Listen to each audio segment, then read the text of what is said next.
Welcome back to the deep dive. Today is going to be a little bit of an experiment. A little bit, yeah. Usually you know the drill. We take a stack of articles, maybe a nonfiction book or research paper, and we squeeze all the juice out of it. So you can be the smartest person at the dinner party. Exactly. But today... Yeah. Today we're doing something totally different. And I'm actually, I'm buzzing with excitement for this. Me too. Because we are stepping into a world. We're taking a piece of narrative fiction, specifically the first chapter of a story called Ashfall, and we are going to live in it for the next hour. Live in it is a cozy way to put it. I know. Considering the text we're about to cover, I think survive it might be a little more accurate. That is a fair point, a very fair point. This is not a bedtime story. Not at all? It's tense, it is atmospheric, and it's terrifyingly plausible. That's the part that gets you. So here's the roadmap for everyone listening. We aren't just going to summarize the plot, that's not the goal. We are going to perform it. We're going to read the text verbatim, word for word as it's written, and then we're going to hit pause, rewind, and just absolutely tear apart the world building, the psychology, the tech, everything. Think of it as the ultimate director's commentary. Yes. But instead of a director, you have us. We're going to look at the what, sure. Yeah. But I'm really, really interested in the why. The why is everything. Why that specific piece of tech? What does a single slur tell us about the sociology of the year 2098? Why does a character make a choice that seems completely illogical on the surface? Exactly. We're unpacking the density. So let's set the stage before we drop the needle. Let's do it. The year is 2098. The location is Seattle, specifically the Pike Place Market area. Mm-hmm. Now, if you've been to Seattle, you're picturing, flying fish, coffee shops, tourists taking selfies, that whole vibe. Erase that image. Just wipe it completely. Oh, yeah. The geography is the same, but the atmosphere is completely inverted. The text establishes immediately that this is oppressive. It's heavy. It's dark. It's raining because, well, it's Seattle, and some things are, geological constant. Some things never change. But the tension is the real weather system here. Yeah. We are dropping into a city that feels like a stretched rubber band. Yeah. Right before it snaps. And our guide into this chaos is Liana Rios. Right. We don't know much about her yet, other than she is walking into a situation that most sane people would be sprinting away from. She's carrying a package, and she's terrifying. Absolutely terrifying. It's the classic woman on the ground opening, isn't it? We're not getting a big history lesson from a narrator. We are learning about the world by watching what Liana has to do just to walk down the street without getting arrested. Or killed. That's it exactly. It's all through her actions. So get comfortable, or maybe don't, because this is going to get stressful. Probably not. Let's head into part one, the approach. I'll start us off with the tab. Let's do it. Chapter 1, Ashfall. 7 months earlier, March 2098. 3 encrypted pads, waterproof case, transit pass with 2 fake traces loaded. Liana Rios moved through Pike Place like she belonged, head down, shoulders angled against the rain, another worker heading home after swing shift. Except she wasn't going home. Anna Katri, 3rd floor. Investigative journalist who actually read source materials instead of farming them out to AI scrapers. 2 prior meetings, both careful. Yeah. This one different. Tonight, Liana brought everything. Her pocket buzzed. Tomas. She didn't answer, couldn't. He'd ask her to be safe, and she'd have to lie. Okay, let's pause right there. Already. That's the first 4 paragraph, and honestly, we could probably spend 20 minutes just on the inventory list in that very first sentence. 3 encrypted pads, waterproof case, transit pass with 2 fake traces loaded. That tells you so much about who Liana is, right? Everything. But I want to stick on that last phrase. Transit pass with 2 fake traces loaded. Yeah, that stopped me in my tracks too. Because to the casual listener, that might just sound like fake ID. Simple.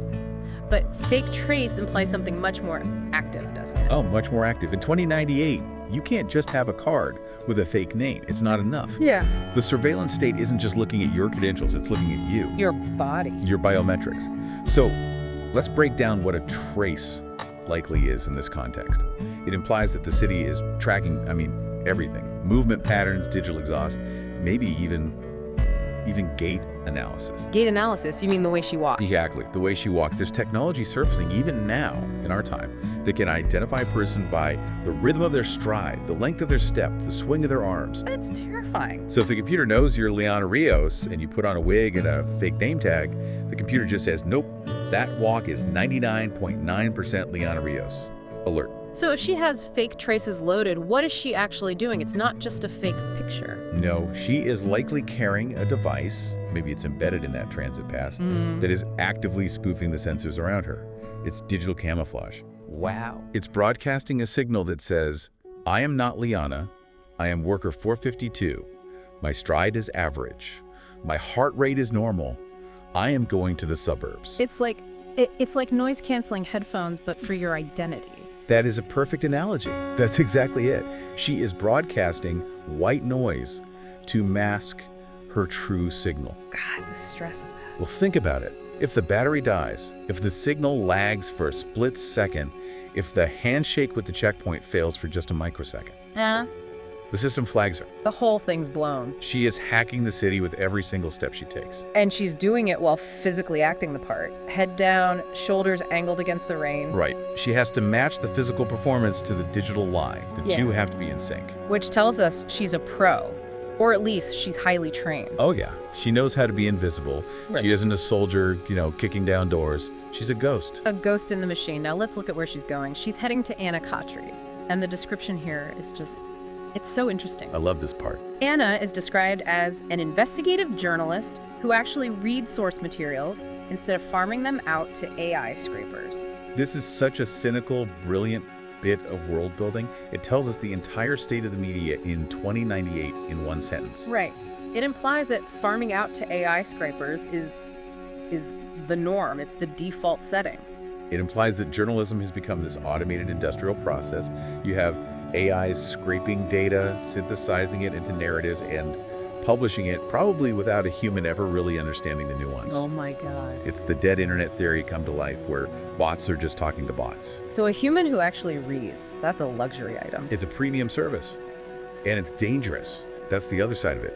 Liana isn't taking this risk just to get the data published. She's taking this risk to get the data understood. That's a great distinction. She needs a human consciousness to look at this evidence. If she just uploaded it to some cloud server, an algorithm might flag it as corrupted data or sensitive material and just, poof, delete it. Gone. She needs a human brain. That distinction, truth versus automation, seems like it's going to be a massive theme here. Huge. Liana is betting her life that human verification still matters, that it's worth something. And speaking of human things, the buzzer, Thomas. The emotional anchor, the complication. Her pocket buzzed, Thomas. She didn't answer. Couldn't. He'd ask her to be safe, and she'd have to lie. That hits me right in the gut. It's tragic, isn't it? It just perfectly frames her isolation. She isn't answering because she doesn't care. She's not answering because she cares too much. Explain that. Why does lying to him stop her from answering? That feels counterintuitive. Well, because if she answers and he says, "Are you safe?" and she says yes, which she has to say, right? To keep him from panicking or doing something rash. Right. That lie creates a distance. It breaks the intimacy. It puts a wall between them. Or the other way. Or, conversely, if she tells the truth, "No, I'm walking into a riot with a target on my back," he might intervene. He might try to stop her. He might get himself hurt. So she has to cut the cord to protect the mission and to protect him. Exactly. It creates this bubble of silence around her. In the middle of this crowded market, digitally masked, ignoring her partner, she is completely and utterly alone. Well, she's alone, but the street is getting very crowded. Yeah, it is. Let's move to part 2, the powder keg. The atmosphere shifts here. It goes from stealth to just pure tension. Right. Narrating from the text, the crowd thickened ahead. Something wrong. She slowed, reading the movement, people accelerating, others backing away. Enforcement sirens echoed between towers. Not close, not yet. Buzzers hummed overhead. Red lights cutting through the rain like angry fireflies. The custody processing center sat 2 blocks west. Protests had been building all week. Parents demanding transparency. Androids staging peaceful shutdown. The crowd's signs called them everything from conscious beings to worse slurs, skin jobs, chrome bitches, fucking replicrap. Everyone knew the fuse burned short. Nobody knew when it'd blow. Keep moving. Okay, there is a lot of sensory overload happening here. I want to start with the angry fireflies. I love that image. Buzzers hummed overhead. Red lights cutting through the rain like angry fireflies. It's so evocative. Fireflies are supposed to be natural, right? Peaceful, summer nights, childhood. Exactly. It perverts nature. It takes something organic and beautiful and turns it into a tool of surveillance. And making them angry and red. That's pure psychology. Blue light is usually calming or authoritative, police lights. But red is primal. It signals danger, heat, blood. The state isn't trying to calm the crowd with these drones. It's agitating them. It's a threat display. And then we get the composition of the crowd itself. This is fascinating to me. Parents demanding transparency, androids staging peaceful shutdown. It's a strange coalition, isn't it? A very strange one. You have humans, parents, and you have machines, androids, all occupying the same protest space. But are they on the same side? I mean, really? That's the question. It's ambiguous, but it feels like a convergence of grievances. The parents want transparency, presumably about their children, which links back to that custody processing center. Right. But the androids are staging a peaceful shutdown. That is a very specific form of protest for a machine. It really is. It is. Humans riot or march. Machines. They cease function. It's a labor strike. It implies they have agency. That's a good point. If my toaster breaks, it's just annoying. But if my android stages a shutdown, that's a political act. It suggests they have the capacity to refuse. But the crowd's reaction to them, the slurs, my God, skin jobs, chrome bitches, fucking replica crap. It is visceral. Replica crap is particularly nasty, isn't it? Oh, it's awful. Because it attacks their very origin, that they're replicas, not originals. Yeah. It's dehumanizing language applied to something that is actively fighting to be recognized as, well, as human. And then you have the other side of the signs calling them conscious beings. So we are seeing a society fractured right down the middle on the literal definition of life. This isn't just a tax protest. This is an ontological crisis. Oh. An ontological crisis. It's about the nature of being. Is the thing standing next to you a person or a toaster? The answer to that question determines whether you can beat them up or whether you have to respect their rights. And clearly, a lot of people in this crowd are leaning toward beat them up. The text says, everyone knew the fuse burned short. The environment itself is combustible. Liana is walking through gasoline. And her internal monologue through all of this is just 2 words. Keep moving. It's her mantra. She can't engage. If she stops to help an android, she gets caught. If she stops to argue with a bigot, she gets caught. She has to be a shark. If she stops moving, she dies. But as we know with fuses, they eventually run out. They do. Let's move to part 3, the ignition. This is where the tension breaks, and not in a good way. Reading. Anna's building. Right there. 40 meters. Liana adjusted her grip on the case, her palms slick with rain and sweat. Someone screamed, not fear, fury. The sound ignited the crowd like thrown spark. 20 meters. Enforcement drones appeared. Sleek black forms cutting through rain. Light bars flashing red. Audio warnings boomed. Disperse immediately. Unlawful assembly. A bottle shattered against concrete. Then another. Glass exploding into wet spray. The crowd surge hit her sideways. Bodies pressing. Voices rising into single roar. An elbow caught her ribs. She gasped, stumbled, kept moving. That scream. Let's start there. Not fear, fury. That is the pivotal moment, the literal ignition point. It changes everything, doesn't it? If someone screams in fear, the crowd panics, they scatter, they run away. Right. Fear is a dispersal agent. It makes people individuals again. But fury is a binding agent. A binding agent. I like that. Fury means they were waiting for permission to fight. That scream wasn't a cry for help. It was a battle cry. It tells us that the crowd wanted this violence, the tension we talked about earlier. It needed release. And the response from the state is instantaneous. The enforcement drones. And notice the design language again. Sleek black forms. They're not designed to look like friendly neighborhood helpers. They're designed to be intimidating. And the audio. Disperse immediately. Unlawful assembly. It's robotic. It's worse than robotic. It's bureaucratic. Yes. It's the voice of the law booming from the sky, completely detached from the human emotion on the ground. It doesn't say, please calm down, let's talk. It commands. And when you command a furious crowd, you don't get compliance, you get resistance. A bottle shattered against concrete. The first kinetic act, the social contract breaks with the glass. And I want to focus on Liana in this physical crush. An elbow caught her ribs, she gasped, stumbled, kept moving. But right before that, she adjusted her grip on the case. This is a crucial character beat, a really important one. When the violence starts, when bottles are flying and people are screaming, human instinct is usually to cover your head, protect your face, curl into a ball. Right, self-preservation. But she doesn't. She tightens her grip on the case. She protects the data, not her body. That case is tight against her. She takes the blow to the ribs rather than risk dropping the case for even a second. And that raises the stakes for us as listeners, doesn't it?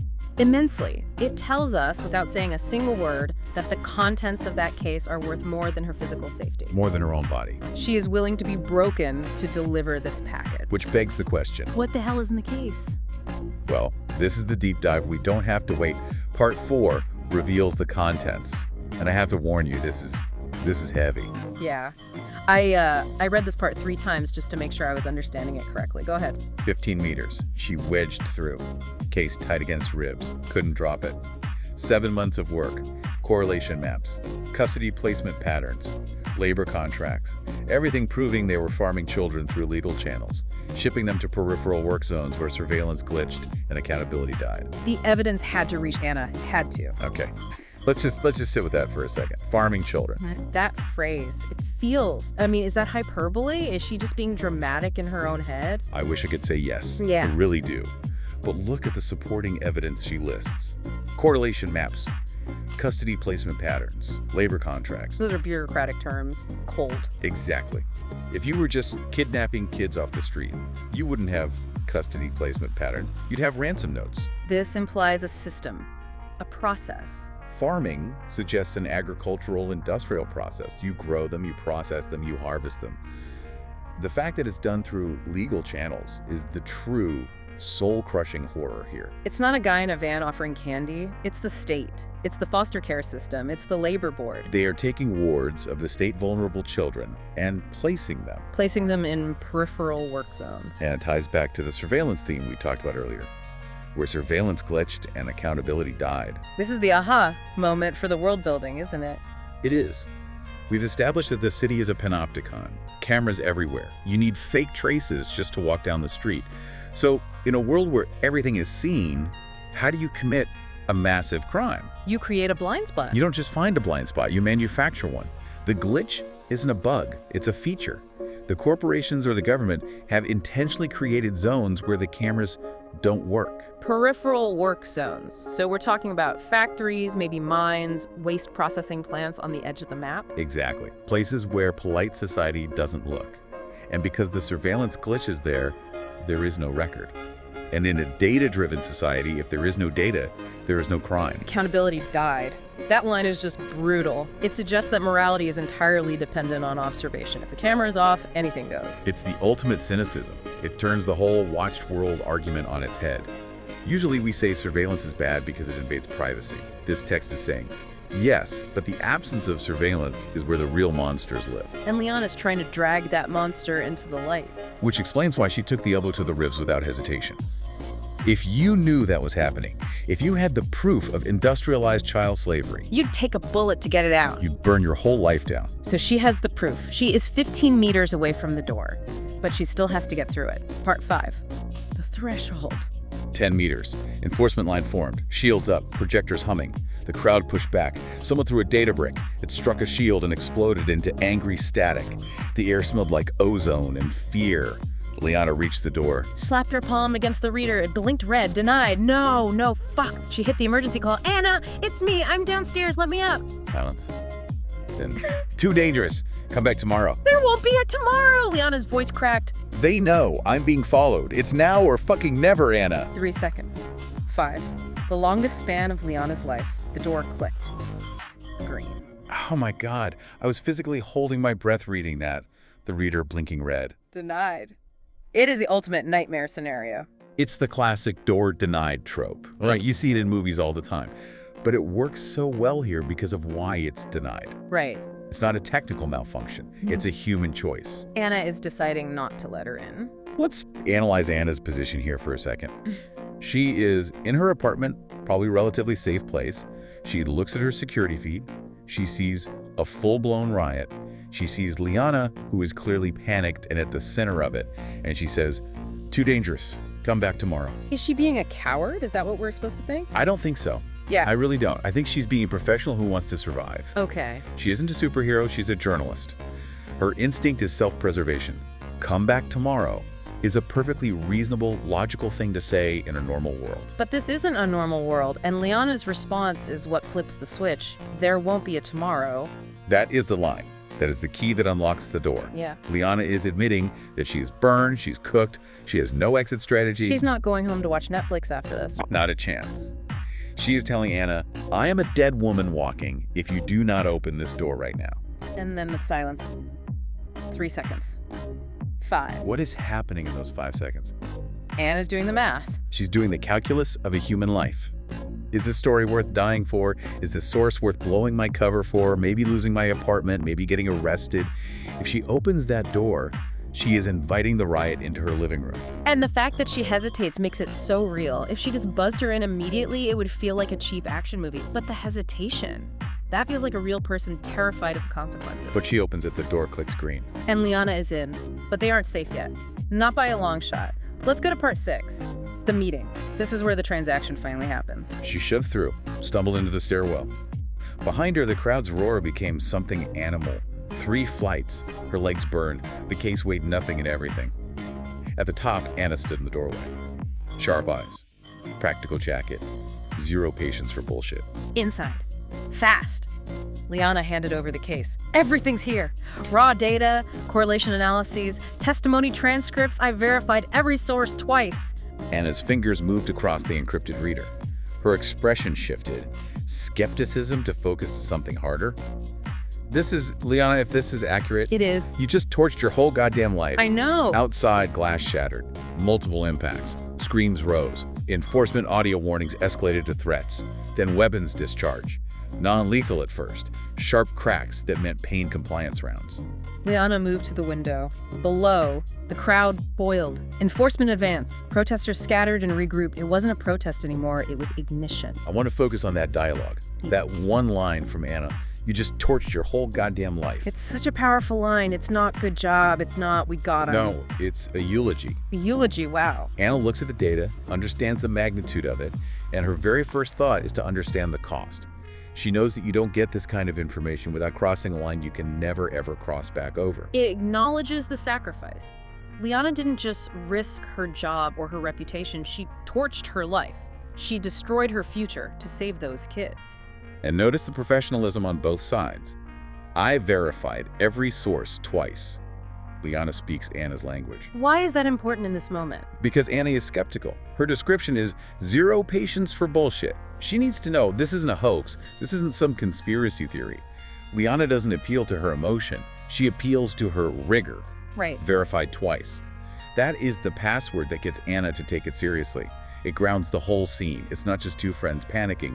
It's a source and a journalist conducting a transaction of truth. Meanwhile, the audio track of the world outside is changing. Pain compliance rounds. That is a terrifying euphemism, isn't it? It sounds so clinical. Compliance. Like you're filling out a form. Bureaucracies love to sanitize violence with language. Pain compliance means rubber bullets, sonic cannons, microwave heat rays things designed to hurt you so bad your body forces you to stop resisting. It frames the state as the parent correcting a naughty child, rather than a police force beating a citizen. Exactly. And the result is ignition. The fire has started. But just as we think, oh, okay, the data is delivered, mission accomplished, maybe they can sneak out the back, the genre shifts again. Drastically. We move from a political thriller to survival horror. Let's go to part 7, the pivot. You need to leave, Anna said. Back door. Service exit to the transit tunnel. Will you publish it? Liana. Will you publish it? Anna met her eyes. Journalist to source, professional to desperate. Yes, but only if you survive to verify. Get out, now. Liana nodded, started for the door. Her pocket buzzed again. Tomas. This time she answered. Where are you? His voice, steady, careful, but underneath. Terrified. Pike Place, Anna's building. I'm leaving now. Don't. Abrupt. Not like him. Enforcement is boxing the district. West and south locked down. They're funneling the crowd east toward the waterfront. How do you know? I'm watching the grid, power routing, surveillance feeds. They're creating a kill box, Liana. Standard containment protocol. Whoa. Okay. Kill box. That phrase just sucks the air out of the room. It stops you cold. It's a hard military term. I know I've heard that term in war movies or, video games, but we're in downtown Seattle. What does that actually mean for Liana on the ground? It means the rules of engagement have just been deleted. Usually, police operate under a matrix of escalation. They shout, then they shove, then they use gas, then maybe they shoot. There is a ladder. Right. There are steps. You don't just jump to the end. A kill box removes the ladder. It designates a geographic cube, say, from First Avenue to the waterfront, where anything that moves is classified as a hostile combatant by default. So if you're just a tourist who took a wrong turn, Or a worker trying to get home, the algorithm doesn't care, the drone doesn't care, you're in the box, you're a target. that is horrifying. And that is why Tomas is so terrified. He sees the containment protocol on the grid. He realizes they aren't trying to disperse the riot anymore, they're containing it, funneling the crowd east. They're hurting them. They are hurting them into the box so they can sanitize the area. Eliminate the problem. And Tomas can see this because he's watching the grid. Tomas represents the hacktivist archetype here, I think. We haven't met him, but we already know his skill set. He's the guy in the chair. He is. He's using the master's tools against the master. Yeah. He's looking at power routing, surveillance feeds, the same tech used to track Liana, to track the police. He's her eye in the sky. But I want to go back to Anna's condition. Right before the call, Liana asks, "Will you publish it?" And Anna says, "Only if you survive to verify." That is such a crucial plot point. So important. Why does she say that? Why can't she just publish the data now that she has it? Because data without a witness is just noise. In a world of deepfakes and AI scrapers and misinformation, anyone can fabricate a spreadsheet. Anyone can fake a map. She needs a face to go with the files. Anna's saying the data isn't enough. I need the human. I need you to stand up in court or on camera and say, I stole this. I saw this. I need your credibility. So she puts the burden of survival back on Liana. She can't just drop the bomb and die a martyr. She has to live to testify. Which makes the kill docs even worse. Liana has to live for the truth to come out. But the state has just decided that everyone in that zip code is a candidate for extermination. Talk about pressure. So now they are trapped. West and south are locked. They're being funneled east. It's a trap. Which leads us to the final moments of the chapter. Part 8. The choice. Her chest tightened. Where are you? Municipal hub. 20 minutes out if I use the service tunnels. Pause. Stay inside. I'm coming to you. Thomas, no. It's too dangerous. I know those tunnels better than enforcement does. I'll get you out. The line went dead. Below, the violence metastasized. Fire bloomed. Trash ignition, then something chemical. Smoke poured. The enforcement line held, but barely. Someone would make a choice soon. Someone always did. And then pain compliance became lethal response. Anna appeared beside her, coat on, small pack secured. I'm going out the back. Oh, wait 5 minutes. My partner's coming. He knows the tunnels. 5 minutes, please. Anna's jaw worked. Then 5, not 6. Scene. 5, not 6. Wow. That is a masterclass in tension. Just perfect. I want to really unpack this choice. Because logically, from a purely rational standpoint, Liana is crazy here. Right? Oh, completely irrational. Let's look at the game theory of the situation. She has delivered the package. Her mission is technically done, except for that crucial verification part. She has a savvy local guide, Anna, who is ready to bolt right now through a back door. A back door that leads away from the kill box, and the kill box is closing. Every second she waits, the walls get tighter. And yet she waits. My partner's coming. She chooses loyalty over survival. She chooses love over logic. And this defines her character more than the encrypted pads or the fake traces ever could. We know she's smart, we know she's brave, but now we know she is loyal to a fault. She can't do it. She can't leave Tomas behind. Even though he is 20 minutes away. And she asks for 5. She knows she can't wait 20. She's bargaining with fate. She's trying to buy him time. And look at Anna. Anna has her coat on. She's ready to go. She owes Liana nothing, really. She has the data. She could just say good luck and run for her life. But she doesn't. She stays. Why? Why does she do that? I think it goes back to that human element we talked about at the very beginning. Anna deals with AI scrapers all day. She deals with soulless data. Here's a woman who just torched her life for a cause, standing in front of her, asking to save the person she loves. I think Anna respects that humanity. She respects the irrationality of it. But she sets a boundary, a hard one, 5, not 6. It's a razor-sharp boundary. She is willing to risk her life for exactly 300 seconds, not 301. It creates this incredible, precise ticking clock for the next chapter. We know exactly how much time they have before Anna leaves, with or without Liana. I also want to just touch on the description of the violence outside. The violence metastasized. Like a cancer, it's not just spreading, it's growing, changing, becoming more malignant. And trash ignition, then something chemical. You can smell that description, can't you? It's not a clean wood fire. It's burning plastic, burning tires, burning chemicals. The world itself is becoming poisonous. And the final line of narration before the dialogue.